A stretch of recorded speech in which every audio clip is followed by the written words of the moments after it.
Hello and welcome to this edition of Bayou Time. I'm your host, Keith Whiteside, licensed clinical social worker. Thank you so much for joining us. However you may be joining us, we appreciate it.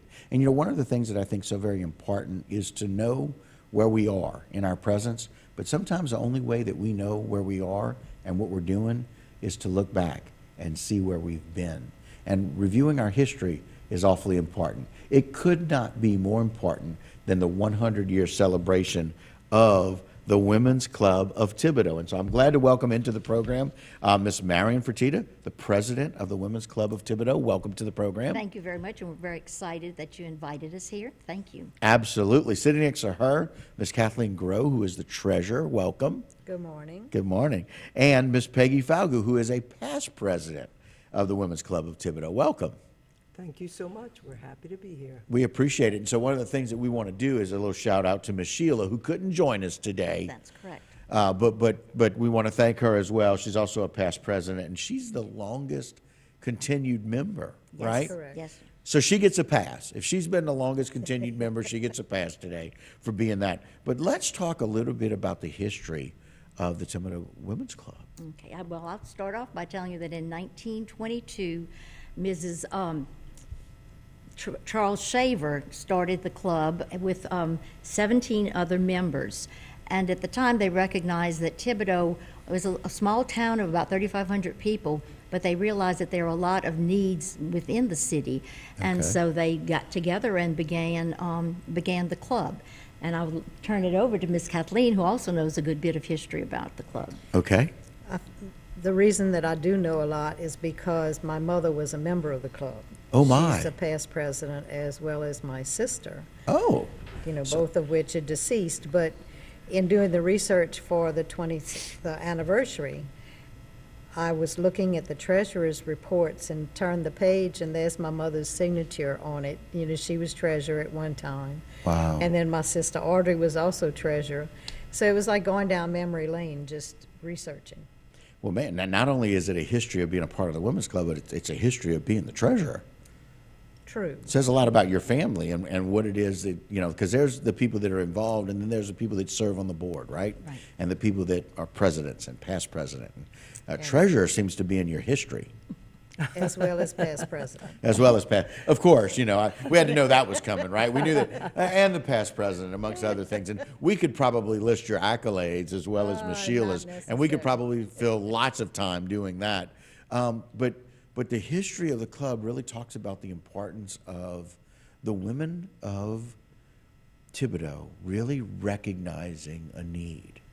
And so I got to tell you, as a social worker, nothing makes me more proud than being able to see people who just go, oh, wait a minute, we need to do something about this.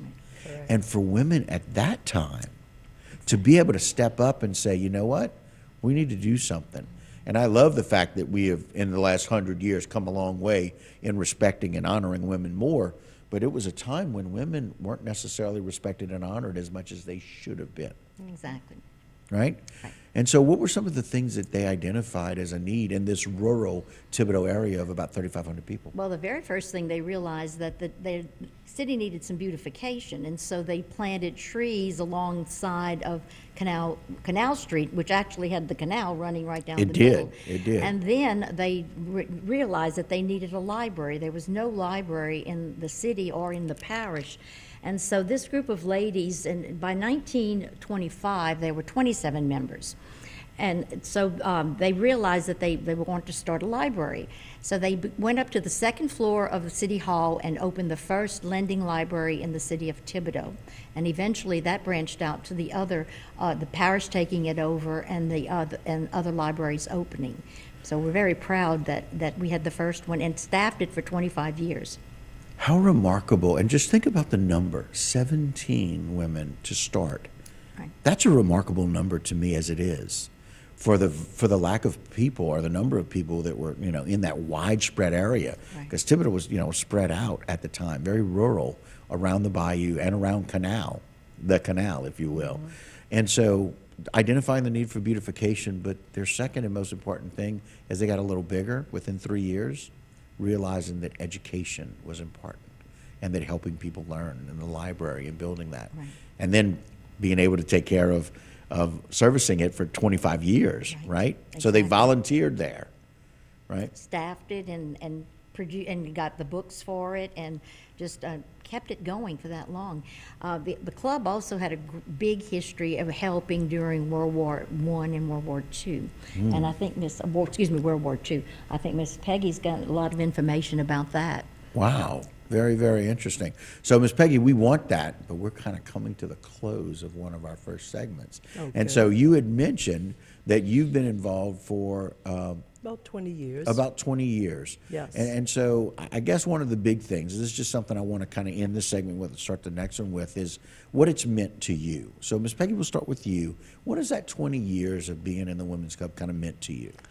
Well, it was entering a new area. Thibodaux was not home for my husband and I, and so when we came into Thibodaux in '68, we met a lot of new young people like Kathleen and her family, and many other young families were moving in to Thibodaux to teach at the university.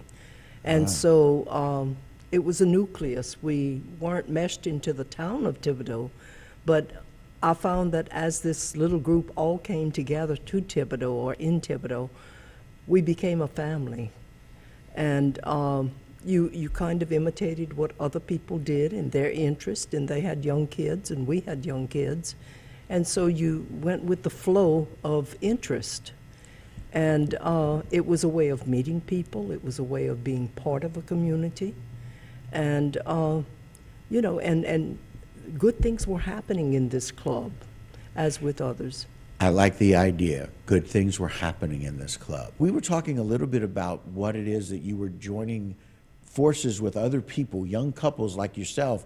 And it's interesting because you weren't necessarily from here, but when you and your husband came, this was one of those things that y'all found very interesting that other people were doing, right? Yes. And so tell me what it was like to kind of first get involved in the Women's Club for you. Well, your life at that point, when you've got little ones, maybe 4 or 5 years of age, you're limited in how much extra time you have. Sure. And so getting together with people was a great social always. And the clubs were an attraction. And actually, this planning for the 100th anniversary has been a revelation to me because not being from the area, these women were terrific. Yeah. And they lived through hard times and periods of stress, Right. and yet they seemed to be not Jimmy on the spot, but Jane on the spot. Jane on the spot. And with the war and so forth that they encountered, they applied their skills of working for the soldiers. They Okay. made antiseptic bandages for wrapping wounds and so forth. Right. They knitted shawls. They crocheted hats for them to use in the foxholes and so forth. And so they seemed to be able to do anything, whether it was run a library, plant flowers on Canal Boulevard, or catering to the needs of the soldiers at that time. And they did things like they began the soup kitchens, which were very necessary for feeding our people, not only the soldiers, but other poor people. Right. And In 29 especially, yes. right? During the Well, Depression. And apparently, and we've kept that number pretty close. We're 30 of us in the club, and so okay. we never have grown to huge numbers because we can work better in small numbers. wow. So I've been very impressed with the reports with this 100th anniversary because it reveals the backbone of this club.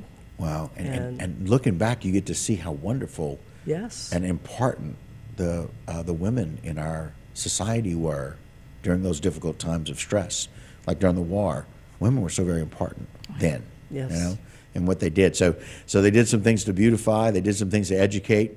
They did some things to save some lives. Sure. Because some of those soldiers' lives were saved, I know, because of the things that they helped and did. And, you know, providing some of wound care is basically what you're talking about. Yes. Antiseptic bandages save some limbs and some lives. And so being in the health field for 30 years, I appreciate that and what's been done. So very great history report, if you will, you know, because sometimes when we start reading things, we're like, oh, I didn't know that. You know, didn't realize that. Another interesting fact was that they sold war bonds, and they sold $162,000 worth of war bonds and war stamps to support the cause. And they even got a letter from the president at the time congratulating them on the amount of money they had collected. Wow, and so $162,000 Correct. back then. Back then. Right. That's a huge amount of money now. Right. Wow. So they were really pioneers, if you will, in figuring out what the needs were and just doing it. Exactly. And there was no framework of what to do or how to do it. They just kind of figured it out, right? Jumped right in and did it. Yeah. Let's talk a little bit about how long you've been involved and what it means to you. Okay, well, I started in 2000, but I've known about the Women's Club pretty much all of my life because my mother was a past Right, president of right. it, and I can remember having meetings at the home that I grew up in. Okay. And the ladies would all, quite different from where we are today, but they would all come dressed with their hats and their gloves. It was a very upscale. To the nines, huh? Oh, yes, it was a very upscale organization, and everyone treasured being invited to be a member. Wow. So it was an honor to be a member. It was, And it yes. was kind of an honorable group, if you will. It was both of those I things. agree, yeah. Wow. And so mom, past president, sister involved, sister treasurer, you past president, all three of you treasurers. That's a legacy, if you will, in the Women's Club, but it's a legacy of service, which is really interesting. It was, and I agree with Peggy, it was very interesting to go back and do the historical research that we did for this anniversary. Yeah. Because while I grew up knowing the Women's Club was very involved in the city of Thibodaux and would address a problem that would come up, they would find a way to have a role in trying to address it. Yeah. So solution-based. Yes, very much so. Is there anything, as we close this segment, any one thing that was surprising to you doing the historical search? Anything that stuck out to you? I think the amount of time that we supported Nichols through scholarships. We were the first group to provide a scholarship for Nichols back in 1947, and we continue to do so today. 1947. And so thinking about that and the Women's Club, you guys are talking a little bit about the history and the importance of that. You reminded me of one of my favorite people from Thibodaux. In fact, I may offend some people, but I'm going to say my favorite person from Thibodaux, my other mother-in-law, Tina Richey, is a proud member of the Women's Club of Thibodaux. Yes, she is. Yes, she is. She's been somebody who's always been very dedicated. Her dad was a former mayor Right. in Thibodaux. And so her family's always been very, very dedicated. So that just makes me beam with pride about people and their involvement. So, Ms. Marion, you've been involved for about 6 years, you Yes. said, right? But it's obviously been a passion of yours as you are the president currently. And what has it meant to you? Well, I knew a lot of the ladies that are in the club, but I have really established relationships with them. And they're very a great group of ladies. Everybody is very interested in doing things that, for the betterment of Thibodaux and the betterment of our community. We have just, it's been just a really good experience. I was very pleased when I was invited to join, and I'm really a newbie, but doing research like the other ladies said, Right. with the history, I am just amazed at the things that they do and continue to do. Yeah, and like Miss Kathleen mentioned, great segue, by the way, about what's been started. Y'all started the very first scholarship at Nicholls State. Thank you, couldn't find the word. The first scholarship at Nicholls State University in 1947, Correct. and that continues today. It Yes, does. it does. Wow. We have given out we've had 36 students from that have received scholarships from the Women's Club, and it's $42,000 is the amount. But Ms. Kathleen is going to explain why it's not doesn't seem to be that much money. Okay. Okay, when you consider that back in 1947, we started with $50 a semester. $50 a semester. is what- $50 a semester. When you Wow. think about, now we're giving $750 a semester, so it's $1,500 a year. 1,500. Wow. And as long as the recipient maintains the scholastic average of a B average, Right. then they continue until they actually graduate. Okay. But we research that every semester with Nichols. They give us all the information Right. and suggest different people that when we need to replace or put a new student in, they give Wow. us names to choose from. Wow. And so there's a selection process. There is. Yeah, trying to find, a person of character and a person who's going to maintain that average and can. And someone Right. that needs the someone that scholarship. has a Yes, need. The need. Right. correct. Wow. And another thing that we do, well, we were doing it until COVID hit. Sure. Was parties at several of the nursing homes in Thibodaux. Oh, And okay.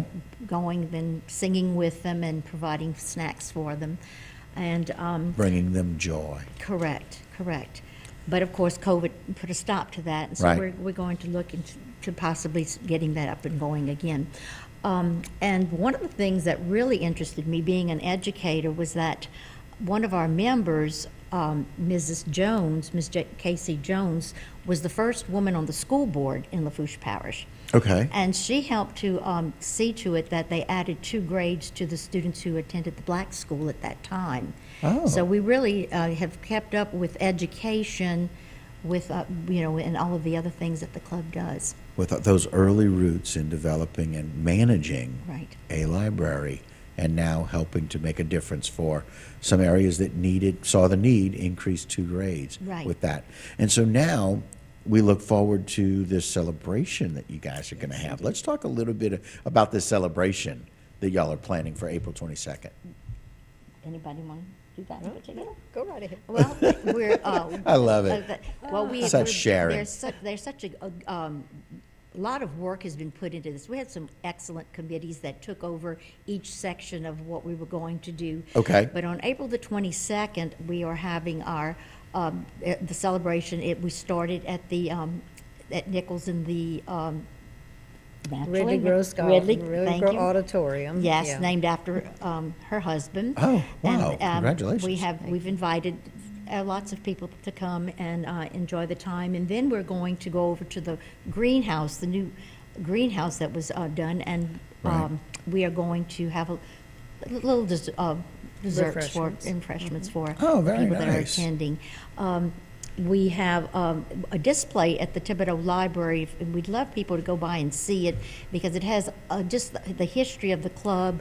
One of our club members drew the emblem for the city of Thibodaux for their 50th seal. anniversary, and that is Wow. still used today. Oh, my goodness. And you see it on the vehicles, on the city buildings. Right. And we have the original plate that was cast from that.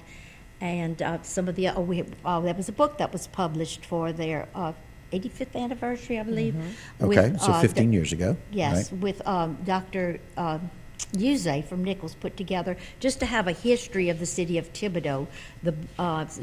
They published a book, and we just haven't, we've had some fun putting it together. A lot of work by a lot of ladies. Sure. And I have to give a shout out to Clifton Terrio at the Nichols Archives because he has been such a big help in collecting all of the things that we needed. Yeah. Well, a great celebration that's well worthy of it, 100 years. And so I can't thank you enough for coming on and sharing with us all of the wonderful support and service that this club has provided for so very many years. We appreciate it very much. And good luck. Enjoy your celebration. Thank you, Thank and we you for appreciate having you us. having us. Absolutely. All right, guys, that will do it for this particular segment of Bayou Time. Don't go anywhere. A lot more local programming here on HTV.